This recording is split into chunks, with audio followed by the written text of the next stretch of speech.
It is game week. The Nebraska Cornhuskers have a huge test on their hands this Saturday as they prepare to take on the very talented, emerging 4-1 Maryland Terrapins in their first true road test of the season. So in today's video, I'm going to give you a comprehensive and complete preview of this ball game. What does Maryland bring to the table? What are their massive strengths that we need to watch out for? What are their glaring weaknesses that we need to exploit? What are the 5 keys to the game, not only for Nebraska to win, but to avoid an upset and everything else you need to know? So really quick, this video is packed with information, but hey, if you're excited about Saturday, I know I am, hit that like button. And also, if you're a diehard Nebraska fan and you're not subscribed, what are you waiting for daily content, talking to your favorite team, talking to Huskers? It's no brainer, takes 2 seconds, hit that subscribe button. Thank you so much.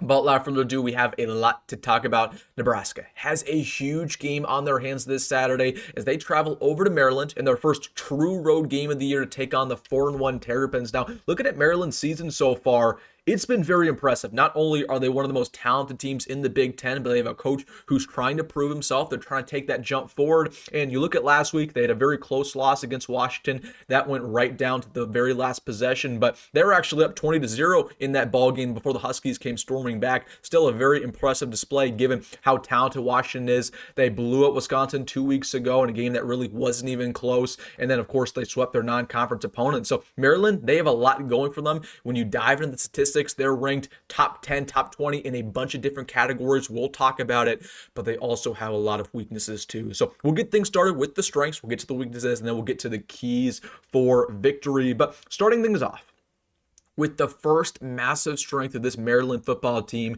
it's none other than their true freshman quarterback, Malik Washington, one of the best true freshmen in America. I mean, he's just one of the best quarterbacks in America, period. He has been balling it. You look at the stats so far this year, he has over 1,200 yards, 9 touchdowns, only 2 interceptions, and also, he's a dual threat quarterback. He's somebody who can get outside the pocket. He's not somebody who really is going to run for 30, 40 yards a pop. He's not an Aiden Childs. He's not a Brandon Swarsby. But again, he can make something happen. He can extend plays. He is very athletic. So watching Malik Washington on film, again, he is incredibly confident for a true freshman, right? He's willing to make that big time throw. He's not shying away from throwing it, again, 30, 40 yards down the field. You see the arm talent. You see the arm strength. He has precise accuracy. Again, really, really good intangibles, good progressions for only being 18 years old. So again, he has the ability to expose our defense. It should be mentioned that Maryland, they also have a trio of very talented receivers. So in order for Nebraska to win this ball game, you got to shut him down and his legs. It's very simple because, again, he's not somebody who they're going to run a lot of zone reads with. He's not somebody they're going to run a lot of options with. But again, he can extend plays.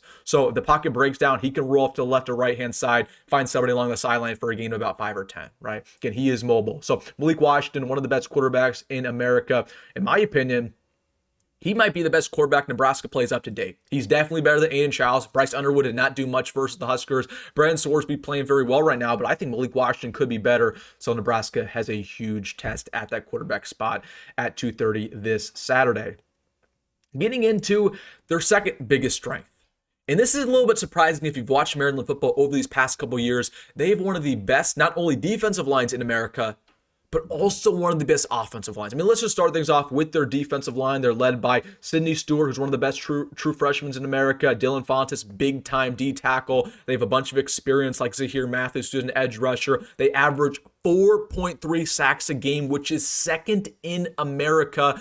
It's an unbelievable unit. From where they were just a couple years ago to where they are now, they can get to the quarterback, they can stop the run, they can do just about everything. And it should be mentioned that Nebraska's offensive line, we struggled mightily against Michigan State. So again, they got to learn a lot over this week because if they don't progress, if they don't improve, Maryland will get to Dylan Raiola. They will make his life hell. So again, not super awesome there looking at Maryland because they do have a very, very good defensive line. And then you look at their offensive line, it's the same deal. Very experienced, a lot of production there.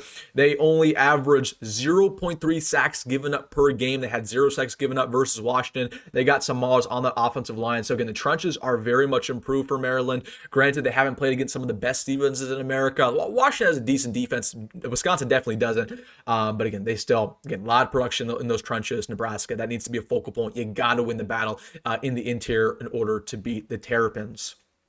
And then the third strength of this Maryland team, they can force turnovers. They are top 10 in America when it comes to forcing turnovers. They force at least 2 per game. They force as many interceptions as anybody. And that's granted because of their defensive line, because of the fact their defensive line gets the quarterback in a split second. It forces, again, some of these quarterbacks to throw some bad balls and then they'll get intercepted by their secondary. So they have crafty cornerbacks. They have guys who can also force the ball free, force some fumbles. So Dylan Raiola has to be on his A game. Again, if there's pressure, you got to throw it away.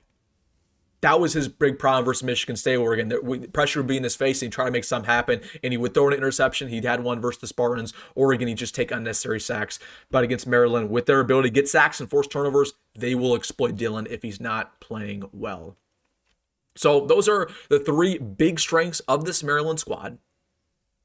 Now let's get into the weaknesses, because they are not a perfect team. You got to start things off with the biggest weakness of this Maryland offense. They are one-dimensional. Yes, they have a stud quarterback. Yes, they have some really, really good offensive linemen and wide receivers, but they can't run at all.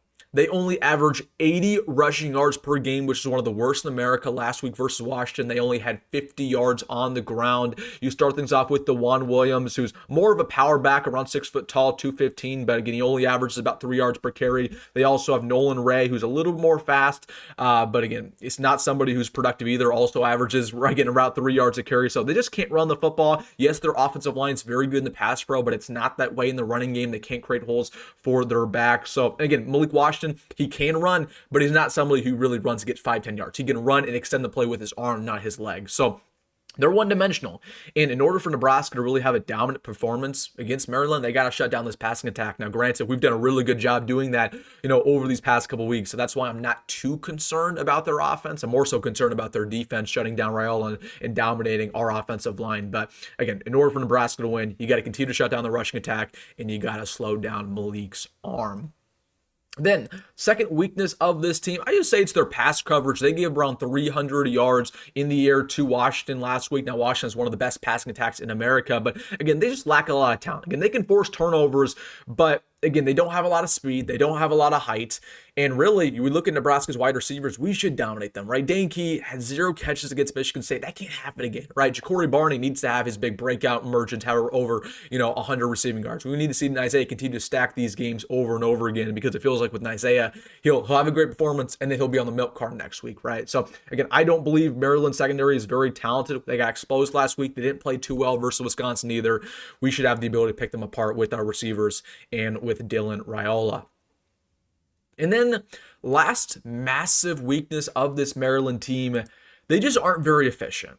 Okay, they average on third downs only a 30% rate of getting it, right? They only have I shouldn't say completion percentage, but they have a conversion rate of only 30% on third downs. On fourth downs, they only have a conversion rate of 45%. In the red zone, they have a scoring percentage of 72%, which is one of the worst in America.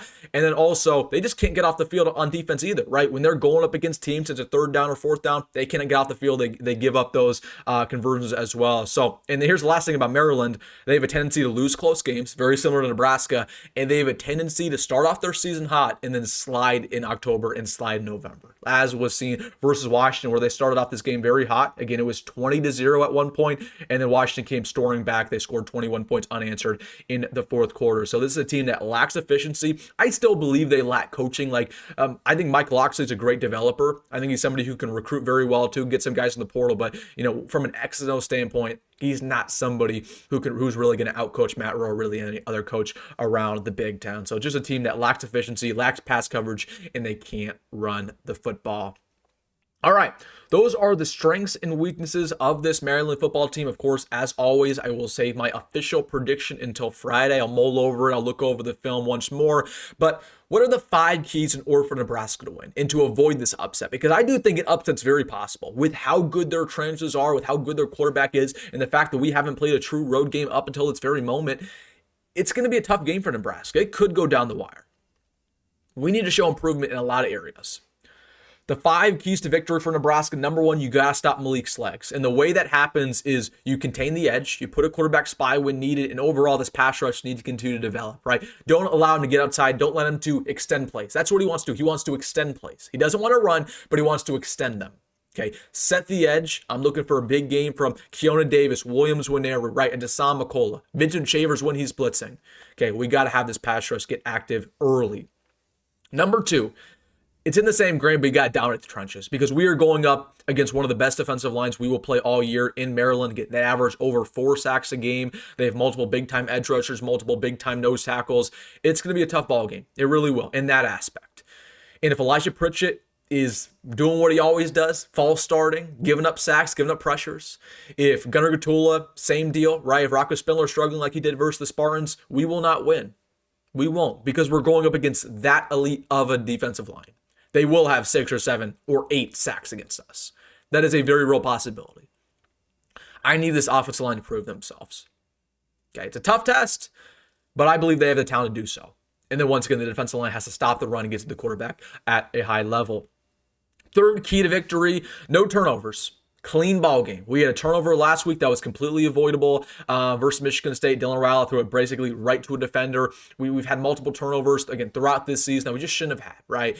No turnovers. So we got to play clean, and also we got to take the ball away. When you play against a team like Maryland, they have a true freshman quarterback. You can exploit him a little bit. He's played well, but at some point, he's going to have his welcome to college football moment. And he's going to throw 2 or 3 picks in one ball game. Hopefully that's against us. And again, Maryland, they have one of the best turnover forcing defenses in America. If Dylan's, once again, getting pressure on him and he's throwing bad balls and he's throwing it into harm's way, they will pick it off every single day of the week because that's how their defense is oriented.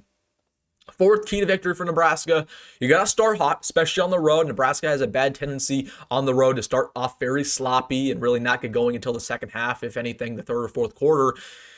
Nebraska needs to start hot. Okay, from the get-go. You got to score on your first possession. You got to get a 3 and out. And also, here's the caveat. Start hot and stay hot. We started hot against Michigan State, but look what happened, right? Became very ugly in the second and third quarters. You got to start hot and stay hot. Okay, so if you start off 7-0, 10-0, 14-0, continue that, right? And hopefully blow up Maryland, prove to everybody that, hey, we're back and we're one of the more legit teams in this conference. And then fifth and final key to the game for Nebraska, get off the field on third downs. The only way Maryland beats us, in my eyes, is their offense puts up around 30 points on us. Okay, because I believe if this does, get into a shootout, we can win. But with their pass rush and with their true freshman quarterback who is a gamer, right, can make plays when needed, again, they can put up points. So when it's a crucial third down, crucial fourth down, our guys need to get off the field, give the ball back to our offense. You got to get the stop. Because they're crafty and they have a great play caller. They have a coach who is one of the better offensive minds in college football. Get off the field on third downs. At least, and again, Maryland struggles on third downs as well. But I'm saying Maryland should only have a third down conversion rate of only about 40% at the very most.